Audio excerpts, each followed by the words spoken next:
خلّيني أجيب الموضوع من الأول. هو يعني إيه استثمار؟ خلّينا نdefine كلمة استثمار. استثمار ده بالنسبة لي أنا كيوسف إن أنا معايا أصل، الأصل ده هو أنا باشغّله عندي، لمّا باشغّله عندي هو بيدير ليّا دخْل أو بيجيب لي دخْل، بيدخّل لي دخْل ليّا، أيًا كان الأصل، عقار، دهب، شقة، عقار يعني آمم، أيًا كان، شركة، مُنتج، آآ، أيًا كان الأصل ده إيه، تمام؟ ده بالنسبة لي كده اسمه استثمار. يعني أنا آآ، والله عندي الأصل ده وشغّلته عندي، هو بيدّيني دخْل مادي مثلًا أو أيًا كان الدخْل. ال ممكن يكون دخْل زي ده، المنتج ده كل فترة بيبقى معايا منّه كتير، بيدخّل لي دخْل. في دخْل بيحصل، أرض زراعية، الأرض الزراعية ممكن تبقى استثمار، فكل ده بالنسبة لي استثمار. ده معنى الاستثمار بالنسبة لي، حلو أوي. فأنا لمّا أجيب دهب زي يعني خلّينا نكتب actually gold، تمام؟ عندي هنا الgold وخلّيني عشان أخلّيه orange كده وأخلّيها large. أوكي. طيب الgold ده لمّا أشتري منّه مثلًا 10 جرام، أنا اشتريت منّه 10 جرام. ال10 جرام دول يعني مثلًا بيساووا مثلًا حوالي 100,000 جنيه مثلًا، أيًا كان الرقم مش مهتم، 100,000، تمام؟ أنا اشتريت في مثلًا عملت عملية مثلًا 2020.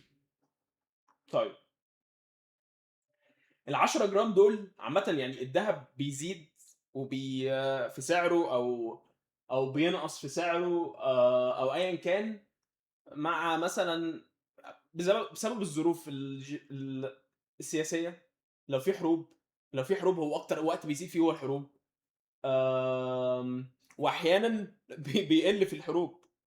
يعني مثلًا في الحرب الأخيرة ديّة البترول هو اللي عَلَى، فالناس راحت باعت الدهب اللي معاها وراحت تشتري بترول. يعني يعني لمعلوماتنا يعني إن أنت ممكن تشتري بترول ك ك كشخص عادي يعني، برّه بيشتروا بترول عادي. وبيتاجروا في البترول digital كمان عادي. فالناس برّه باعت الدهب اللي معاها، فعشان كده الدهب نزل والبترول عَلَى، البترول كان واصل لقمة كبيرة. فده الدهب باختصار يعني أسعاره بتتأثّر. المهم يعني إن معروف إن الدهب فعلًا ميزته الحقيقية وأنا باشوف دي أكبر حاجة ميزة عنده، إن هو بيحافظ لك على قيمة الأصل. الأصل بتاعك موجود، لإن في الآخر الدهب هو مال الله. وزمان أوي في العصور القديمة أوي كانوا بيستخدموا الدهب مكان الفلوس، كانوا بيستخدموا الملح، كانوا بيستخدموا الدهب، كانوا بيستخدموا المنتجات، التوابل، كانوا بيستخدموا المنتجات دي في العموم نظام المقايضة لحد ما جات الفلوس. وحتى الفلوس نفسها هي كانت مقترنة بالدهب. يعني أصلًا قيمة الفلوس في الأول كانت جاية من الدهب لحد 71 تقريبًا، وبعدين النكسة بتاعة نيكسون أو مش عارف الكارثة بتاعة نيكسون لمّا قال إن خلاص بقى إحنا فضيناها ما فيش دهب وما فيش قرف، ما لكمش عندنا حاجة. إحنا بس هنوقّف موضوع إن أنتم تاخدوا تبيعوا الدولار بالدهب ولحد دلوقتي واقف. وبعدين راحوا بقى البترول، راح ربط الدولار بالبترول. فالدهب عامةً هو مال الله، زي ما أنا باحب الجملة ديّة، أنا يعني الجملة دي مشهورة جدًا. فهو فعلًا هو الأصل. هو ده الحاجة. يعني في ناس زمان كان بيقول لك أنا باخد مرتبي 2 جرام دهب، 3 جرام دهب، كانوا بيقارنوا مرتبهم بالدهب، لأن الدهب هو فعلًا هو الفلوس، تمام؟ وخلّي بالك أنت لو فكرت فيها، أنا كيوسف شايف الدهب ده حاجة بلا قيمة، يعني حاجة، يعني لو في نظام مقايضة مثلًا، لو إحنا عايشين في نظام المقايضة، لو حد قال لي تعالَ خُد دهب وأنا هاجيب لك وخُد مني وجبة مثلًا أو أكل أو اشتري مني أكل، فأنا هافكر فيها يشتري مني أكل مقابل دهب. مش عايز دهب، يعني لو في نظام مقايض ده. مش من اهتماماتي. يعني هو مجرد معدن أنت لقيته معدن طبعًا مهم ومش موجود كتير منه، عشان كده هو ليه قيمة وبيلمع. ال عامةً المُخ البشري ده لمّا بيشوف حاجة بتلمع هو بيعمل لها قيمة، أنا ما أعرفش ليه. فبالنسبة لي الدهب أصلًا مش حاجة، يعني يعني هو احنا كبشر اتفقنا عليه كده ان هو خلاص ده هو ده القيمه. فانا امتى هقبل الذهب؟ لما الاقي كل الناس بتستخدم الذهب، فانا اجباري ان انا هستخدم الذهب طبعا بالمقايضه. لما الاقي الناس بتستخدم الجنيه المصري في المقايضه، هستخدم الجنيه المصري. البلد ديت بيبيعوا وبيشتروا بيها بالجنيه المصري، البلد دي بيبيعوا وبيشتروا فيها بالدولار، فهستخدم البلد. لكن لو مفيش نظام انا مش هقبل الذهب، انا هقبل المنتجات اللي انا مهتم بيها. لكن الذهب لا هياكلني كمعدن ولا هيشربني. لكن لو احنا كبشر اتفقنا ان الذهب ده هو اللي نبيع ونشتري بيه، وكل حاجه ليها قيمه معينه، دي فكره الفلوس. فالذهب فعلا دي حاجه احنا كبشر اتفقنا عليها، وهكذا. لحد بقى طبعا عملنا العملات الورقيه وهكذا يعني. و... وفي ناس بتقول ان زمان ما كانش فيها حاجه اسمها نظام مقايضه والكلام ده. بس ديت يعني مش عارف، ممكن ناس قليله قوي يعني، ده موضوع ممكن نتكلم فيه بعدين يعني. بس anyways ده مش موضوع. المهم انا جيت في 2020 اشتريت 10 جرام دهب ب 100000، 100000 دولار، 100000 جنيه ايا كان. جيت ابيعه في 2026 ب 200000 جنيه، يعني 10 جرام بقوا بيساوي 200000.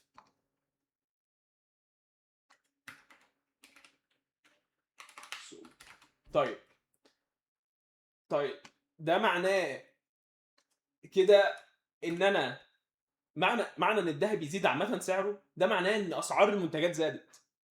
صح ولا غلط؟ انا هاجي لنقطه تانية. هو قال عليها في الكومنت عندي، او كذا حد مش هو بس 10 جرام بقوا كانوا في 2020 ب 100، في 2026 ب 200. انت كده ما فلوسك هي قيمه ال 100000 جنيه في 2026 200000 عادي. كانت قيمتهم 100000. فين الاستثمار؟ انت حافظت على القيمه. يعني مثلا اللبن، يعني مش عارف فين البوكس اهو. ميلك مثلا، يعني انا بحب بحب اللبن مثلا، خليه باللون الابيض كمان. كان كان في 20 مثلا 20 كان بيساوي مثلا 100 جنيه عادي. في 20 في 2026 بيساوي 200 جنيه. نفس القيمه، نفس حاجه زادت.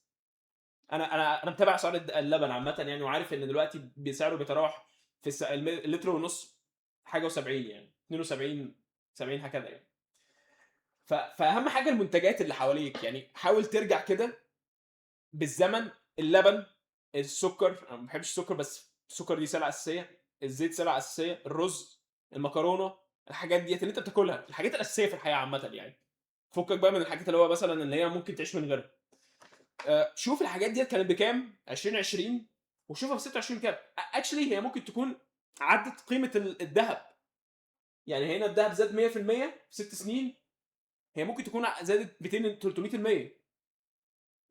ده اكشلي واقعي اكتر من اللي انا بقوله يعني. فانت حافظت نوعا ما على قيمه الاصل بتاعك. الاصل هو 100000. طيب هتقول لي بقى، في حد قال لي على فكره انت بتحكي من وجهه نظر ضيقه قوي، بس الصح ان انت بتشتري الذهب ده وبتبيع عند نقط معينه، وبتشتري عند نقط معينه. فانت في ال6 سنين دول اللي مش عارف التشارت هيبقى كده مثلا، فهو هيعدي هيجيب 300 مثلا في نص التشارت، وبعدين هينزل هيطلع هينزل. انت كده مضارب. انا ما بتكلمش على وده 99% من الناس ما بتعرفش تعمله. و99% من الناس مش حابه انها تعمله اصلا. لان انا ليه هجيب حاجه؟ الناس بتجيب الذهب، البيهيفير بتاع الذهب الناس بتجيبه وبتركنه. يعني مثلا الصندوق الذهب، انت بيقول لك انت لو هتبيعه في اول 3 سنين انا هاخد منك 1.5%. لكن يعني مش ده بيهيفير الذهب. حتى لما انت بتشتري ذهب اول حاجه الناس بتقولها لك اركنه 3 5 سنين. فده اصلا مش الذهب بالنسبه لي ان انا بجيبه بفلوس انا مش محتاجها، سبايك ولا مش عارف ايا كان، واركنها. فانت بتركن فلوس. مش ده بقى يعني والناس بتروحها عامةً عشان هي لو عايزة تحس بأمان، وده مش مع ذلك إن الدهب بيوطى، يعني الدهب على فكرة قبل 2010 كان واقع، وكان في ناس كتير خسرانة فيه، لكن دلوقتي هو طبعًا تضخُّم في كل دول العالم، آمم، حروب، قرف، بتاع الكلام ده، طبعًا الدهب هنا بيشتغل، ليه؟ ليه الدهب بيشتغل وبيزيد؟ لإن إحنا كبشر خايفين، يعني والله الدهب أنا باشوفه ما لوش أي قيمة تمامًا، مجرد معدن نفيس، معدن إحنا مش بنلاقيه كتير، يعني المعدن ده لو في منه كتير هو سعره تلقائي خلاص كده، ما لوش أي كتير لازمة. زي الدولار ليه هي قيمته برّه مصر بتقل، بس هنا في مصر بتزيد. بس anyways يعني الدولار مثلًا أمريكا مثلًا، وما تسألنيش إزاي هي عليها ديون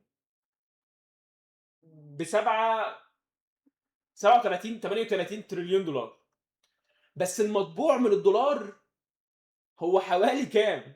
حوالي 2.5 2.4 تريليون دولار. يعني في جاب، في هنا جاب، يعني في حاجة غلط، يعني أنت مديون ب37 تريليون دولار، بس اللي مطبوع بالدولارات هو حوالي 2.5 3 تريليون دولار، فالموضوع فيه هنا غلط. ما تسألنيش إزاي عن الموضوع ده يعني. يعني اختصار عشان الموضوع طويل، الفلوس بتتعمل الفلوس ما وإلا عبارة عن ديون، دين، أنت بتبيع دين وبتشتري دين وديون، الدنيا بتتعامل كديون عامةً يعني. ف فهي ديون مش أكتر. نوعًا ما الدهب ليه قيمة عشان إحنا بنخاف، إحنا كبشر بنخاف، فبنروح للدهب، بنجري على الدهب. فلقينا حرب، لقينا عملتنا بتضعف وبقت ضعيفة وفي الأرض، يالّا بينا نشتري دهب، بس.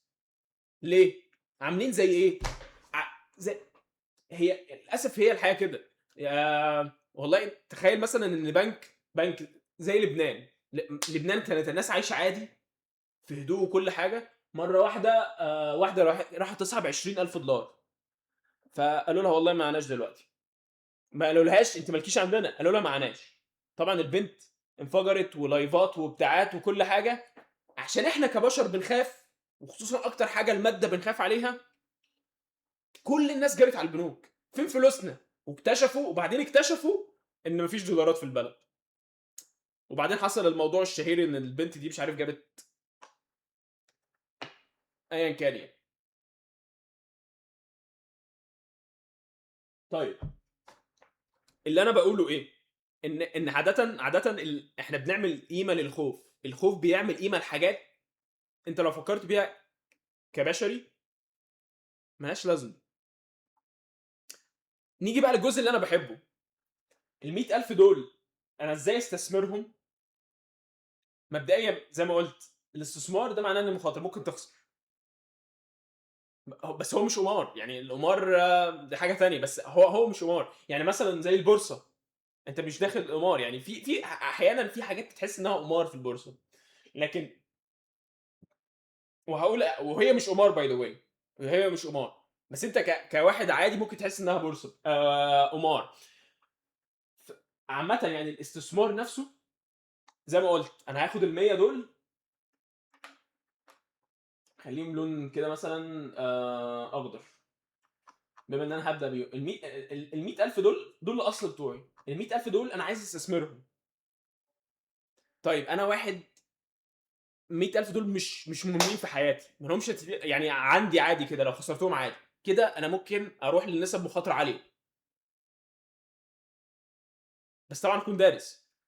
في واحد لأ والله هي يعني ممكن نُص، نُص. في واحد خايف عليهم أوي، ساعتها هيروح للادخار، طبيعي. لكن الاستثمار طالما في مخاطرة كبيرة، طالما يبقى في مكسب كبير أو خسارة كبيرة. وأنت لازم تفهم فيها كذا حاجة، في إن أنت ممكن تبني تعمل منتج، وده أكتر حاجة أنا باحبها. ده ساعتها بيبقى ليك قيمة. أنا باشوف كده، باشوف الإنسان أو الدولة أو أيًا كان، الدولة اللي بتعمل منتجات أو الشعب اللي بينتج أكتر ما بيستهلك، هو ده القيمة. هنا القيمة يا باشا. لكن ما تجيش تقول لي والله أنا هاخد ال100,000 دول واستورد من الصين وابيعهم في مصر، حلو أنت كده بتتاجر، وده استثمار نوعًا ما، لأن أنت في شهر ممكن تكسب 100%، ممكن تشتري بضاعة ب100,000 تبيعها هنا في مصر ب200,000. استثمار، تجاره، والتجاره هي دي اكتر حاجه ممكن تخليك غني عامه يعني. لكن دي حاجه انا مش بحبها مثلا، وده استثمار. بس انا احب ان انا اعمل المنتج بنفسي. يعني انا ولو يكن مثلا الماوس الجميل ده مثلا، بدل ما اروح اجيبه من الصين، لا انا هنتجه في مصر.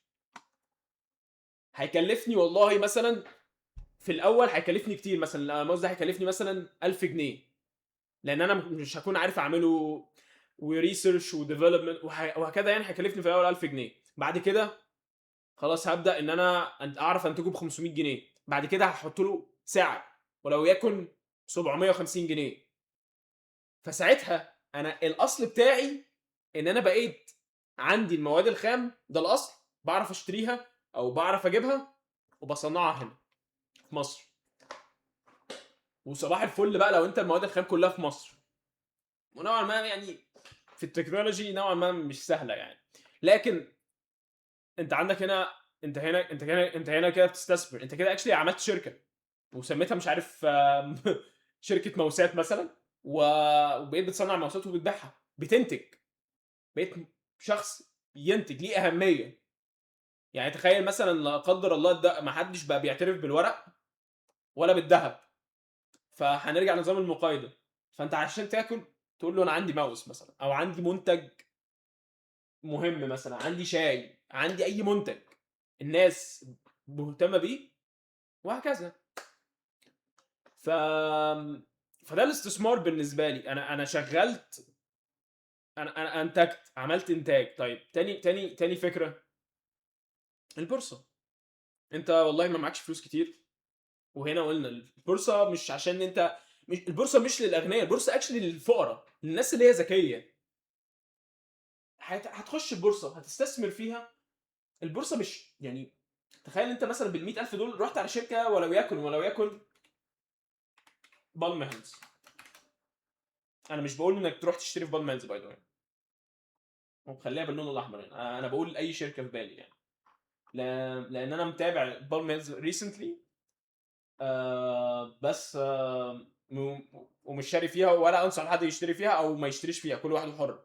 انا بتكلم كرأي يعني، باخد كمثال يعني. شركه زي بالم هيلز دلوقتي، آه انت مش لازم تبقى فقير. تقريبا سهم بالم هيلز مش عارف ب 14 15 جنيه. انت مش لازم، انت ممكن ب 100 جنيه تشتري سهمين ثلاثه في بالم هيلز عادي يعني. فهي اكشلي لل... لل... لل... للناس الاذكياء فعلا البورصه. تاني حاجه، للناس اللي هي دارسه البورصه. انت محتاج تدرس البورصه، تفهم البورصه بتتعامل ازاي. تالت حاجه، انا كيوسف مش دار يعني. انا فاهم طبعا في البورصه كويس، وعارف ارقام، وبقرا يعني يعني بقرا شويه فاينانشال كويس. بطلع على الاخبار. آم، بتابع التقارير الماليه اللي هي كل 3 شهور 6 شهور وهكذا. الموضوع ده مهم قوي، بتابعه طبعا، وبحاول ان انا افصفصه. وكمان مع الاي اي يا جماعه، انتوا ممكن تاخدوا التقرير المالي وتقول له لخص لي الدنيا وقول لي اهم نقط. يعني حتى الاي اي هنا انا احبه. ليه؟ لان هو هيساعدني جدا في ان انا الخص، خصوصا لواحد زيي ما بيفهمش لسه. مش يعني مش هقول ما بيفهمش، هقول ان هو ممكن يغلط، ما عندوش الخبره 10 20 سنه في المجال ده. ف يس ساعتها الاي اي مفيد. طيب، بس ما تخلوش ياخد الديسيجن، ما تخلوش ياخد القرار. انا بقول لك، انا بقول على بقول على طريقه استثماري باي ذا واي. بس ما تخلوش ياخد القرار بتاعك هو، بس خليه يقرا لك. لو انت فاهم، مش فاهم يعني ايه سعر الاسعار الدفتريه مثلا، مش فاهم مش فاهم مثلا يعني إيه الربح قد ايه. طب تخليه يقارن لك ارباح الشركه دي السنه اللي فاتت، يجيب لك الداتا بسرعه. هو بقى خليه يلم لك داتا وانت اللي تاخد القرار. ده بالنسبه لي الاي اي بستخدمه كده في البورصه يعني. تاني حاجه، انا كيوسف بحب استثمر في البورصه في الورق او في الشركات اللي انا بحبها. يعني انا مش بروح حتى لشركات جامده. يعني في شركات يعني انا من الشركات اللي انا حبيتها السويدي. ليه؟ لان السويدي انت بتستخدمها، انت بيتك انت حاطط فيه سويدي. انا مش بقول، انا ما عادش، انا بره السويدي باي ذا واي، ومش بقول ان حد يشتري في السويدي. انا بقول، خلينا اجيب الكاميرا عليا انا اكشلي. السويدي نفسه حاجه انا بحبها، انا استخدمتها. انا جبت كابلات السويدي قبل كده، حطيته في بيتي قبل كده، انا استخدمته، انا شايفه بعيني. اصلا انك تمسك سلك سويدي اصلي دي حاجه جامده قوي. يعني في مصر احنا بالنسبه لنا حاجه جامده، وبره مصر لانها كابلات جامده قوي. فلا انا انا هستثمر لان انا بحب الشركه دي. الشركات مثلا، انا يعني ايا كان بقى، انا قلت كذا مثال. فانا بالنسبه لي بحب الشركات، يعني شركه وي مثلا. الشركات اللي انا بستخدمها، الشركات اللي انا بحبها، الشركات اللي انا هي مش حلوه دلوقتي بس في المستقبل، الاداره، شركات انا ممكن عارف الاشخاص اللي بتديرها، فانا بحب الاشخاص ديت. انا مؤمن بعقليتهم، لان انا يا جماعه بقيت شريك. لو اشتريت سهم واحد نوعا ما انت شريك على الورق، انت شريك طبعا، بس انت لو دخلت شركه هياخدوك هيرموك في الشارع. فلان انت ما ينفعش تاخد يعني اكيد يعني مش عشان اشتريت سهم واحد تخش الشركه وتطلع براحتك كده، لا يعني مش موجه هي. ف كلنا طبعا بنحب وي. غاليين قوي بجد، غاليين قوي بجد وي.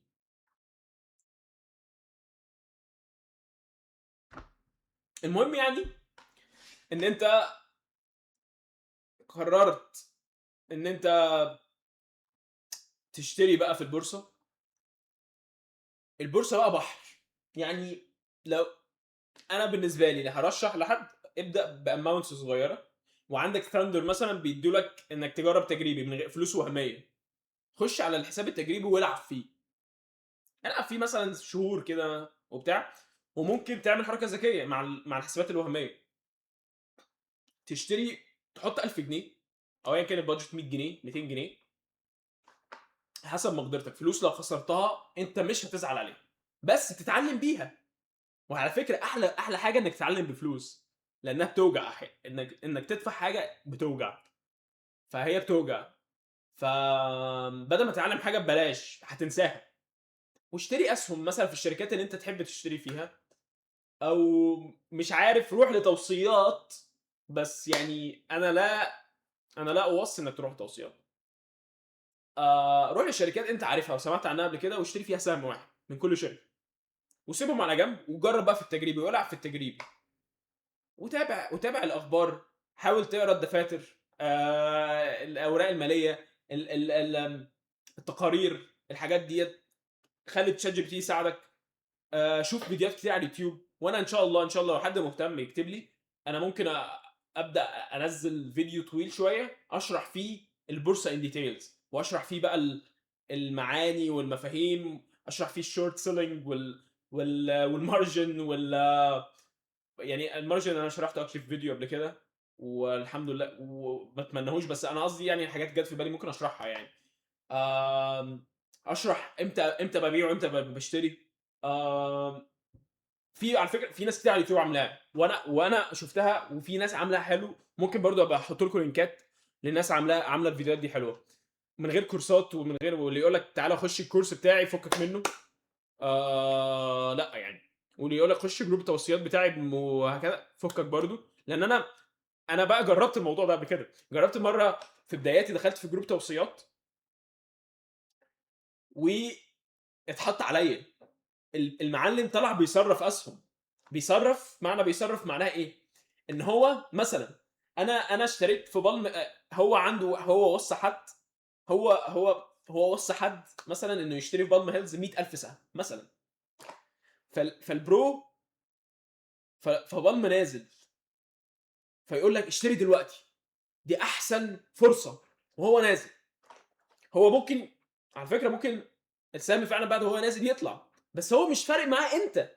هو فارق معاه ان هو ايه، عنده واحد تاني عايز يكسبه، فهيصرف. فهيقول لك ايه، اشتري، فانت تشتري زي الغبي على توصيه منه. ف... وغيرك طبعا، وغيرك يشتري، فالسهم يبدا يعلى بسبب ان في ناس بيزد على توصيات لشخص ما. فالسهم بدا يعلى، محدش فاهم هو بيعلى ليه، بس هيعلى كام ثانيه، كام ثانيه كده، ولا دقيقتين ثلاثه، ممكن ربع ساعه. يجي الشخص اللي شاري في الاول، بما ان الشخص ده بيصرف، هو بيبيع، بيبدا يبيع. فهو ده التصريف، ان هو ايه، عايز يكسب حد او يخسر حد او ايا كان، مش فارق معاه انت. هو بيحط توصيات عشان يصرف. في ناس بتحط توصيات، شركات بتحط توصيات محترمه. انا مش بقول ان كل اللي بيحط توصيات، بس انا بقول لك انا اتلسعت. وده عشان ما كانش عندي خبره. اتلسعت في بداياتي مع البورصه. اتعاملت دخلت في جروب، وهو قال لي ما كانش مجاني على فكره، كان بيقول لي هاخد منك برسنتج على المكسب. قلت له مش مهم. ف فدخلت، لأ الباشا طلع بيصرّف الأسهم، ويقول لك بيع ده واشتري ده، وأنا كنت زي العبيط. ف فلأ، فالأسهم فأنت في الأول يعني البورصة محتاجة إن أنت بس تكون فاهم المصطلحات، تفهم المصطلحات، تفهم يعني إيه واحد بيصرّف، تفهم يعني إيه واحد تفهم يعني إيه واحد بيعمل إعلان للسهم بتاعه. يعني أنت لو دخلت على جروبات البورصة على الفيسبوك مثلًا، أو حد بيتكلم على تويتر مثلًا وبيشكّر في سهم أوي، هو ممكن يكون حقيقي بيشكّر فيه عشان هو شخص analyzer أو analyst محترم أوي، وبيحط الanalysis بتاعته، أو شخص بيشكّر فيه عشان هو ده هيكسب لمّا السهم ده يعلى، أو هو شاري فيه، أو عنده ناس تبعه شاريين فيه. وطبعًا هتسمع عن حاجة اسمها maker. بُص، أنت هتسمع عن حاجات كتير. ف يعني نطفة صغيرة، الmaker ده شخص، ممكن يكون شخص، ممكن يكون صندوق، ممكن يكون أيًا كان. بس ده عنده budget كبيرة أوي. أنا مش مهتم صراحة في maker في السهم والّا لأ. بس يعني في العموم يعني أو أحيانًا الناس هتقول لك أنت ما تبيعش عشان هو بيزهقك، عشان أنت تبيع وأنت خسران وهو يكسب. وعايز أقول لك إن يعني لأ، هي البورصة كبيرة، إحنا ممكن نقعد نتكلم في الحاجات ديّة، فأنا ممكن أعمل فيديو ساعة مثلًا والّا حاجة أتكلم في كل المصطلحات دي، بس أحضّرها بدل ما أنا باتكلم عشوائي كده. وفي نفس الوقت أنت ممكن تسرِّش على اليوتيوب. بالنسبة لي البورصة، إمتى تخش البورصة؟ خش بأرقام صغيرة.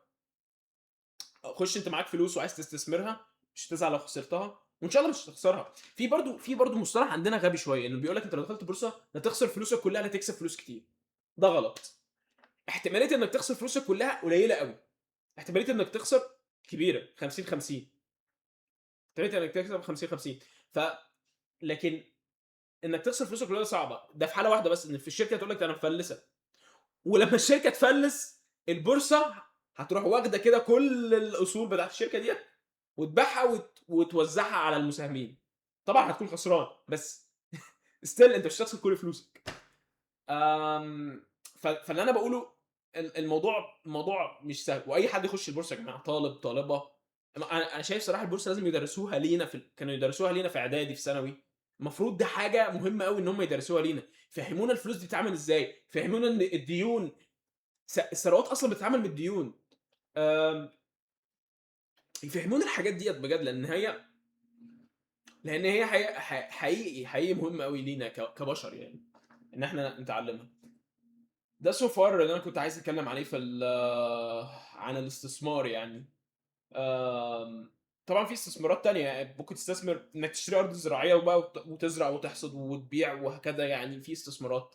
أنت بتحب إيه برضه؟ يعني أنا لمّا باحب الزراعة، أنا طبعًا أيًا كان المكسب اللي فيها أنا هاروح وهابني أرض، هاشتري أرض، اشتري كام فدان، على طبعًا كل واحد بقى بمقدرته المادية.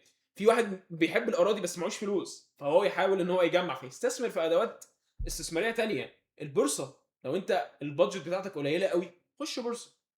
وحاجة تانية، أنت مش عشان دخلت بورصة لا تبقى مليونير لا تبقى مفلس، لأن هي نسبة وتناسب. أنت لو حاطط 1000 جنيه بتستثمرهم، عمرهم ما يبقوا مليون جنيه. طبعًا بلاش عمرهم، يعني في حالة إن هم ممكن يبقوا مليون جنيه، بس ديّة ممكن تكون 99.999% إنها ممكن تحصل، إنها ممكن ما تحصلش actually، لأنها صعبة أوي. يعني 1000 جنيه لمليون جنيه،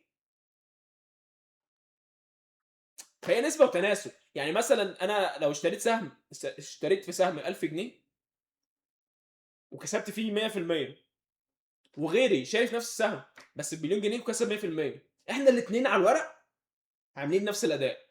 عشان كده البورصه بتتقاس بالاداء، مش بالاماونتس، مش بالفاليو. بتتقاس بالاداء. انت ايه كسبت كام في الميه؟ فانا عملت 100%. عملتها بقى من 1000 جنيه من مليون جنيه، مش قصه مش القصه، بس هي نسبه وتناسب. انا كسبت 100% من 1000 جنيه، ده معناه ان انا كسبت 1000 جنيه، يعني معايا 2000 جنيه دلوقتي. فهي نسبه وتناسب. وانك تكسب برضه 100% ده مش بتحصل، بس مش بقول انها بتحصل كتير. ف تابع الجروبات برضو على البورصه، ما تاخدش كل الكلام، انت بتتابع، ما تاخدش كل الكلام تحطه في دماغك، ما تحطوش اصلا في دماغك، بس اقرا يعني. شوف فيديوهات كتير على اليوتيوب لو انت عايز تخش البورصه. ونصيحتي انا كيوسف، لو لاي حد داخل جديد، خش وحط في شركات انت بتحبها، وانسى الفلوس ديت، يعني عامه انساها، زي اكنه ذهب، انساها. وكده كده في حاجه تانية، لو انت داخل بقى في شركه بتوزع ارباح، يعني انت دخلت في شركه زي السويدي اي ثينك كان بيوزع، سيدي كرير وزع قبل كده.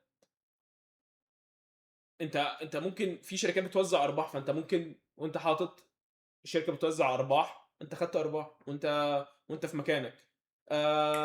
بي انفستمنت وزعت ارباح قبل كده. وساعات بي انفستمنت وزعت ارباح قبل كده بالدولار. آه بس طبعا عشان هي كانت بتبيع حصه في شركه بالدولار، يعني فمش العادي بتاعها انها بتوزع بالدولار. anyways يعني مش قصتي، يعني قصتي هي ان ان انت محتاج تفهم، بس ما تبقاش غشيم. يعني خش.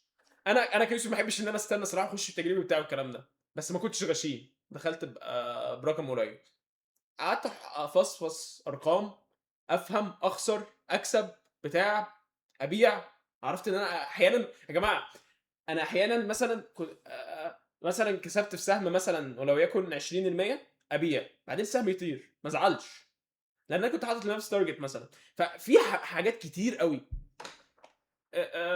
فانا ممكن اعمل، لو حد مهتم يا جماعه بجد يقول لي، لو حد مهتم بالبورصه او حابب ان هو يسمع رايي، وانا بقول انت مش محتاج تستنى رايي يعني، بس لو انا ممكن اعمل فيديو عن الموضوع ده.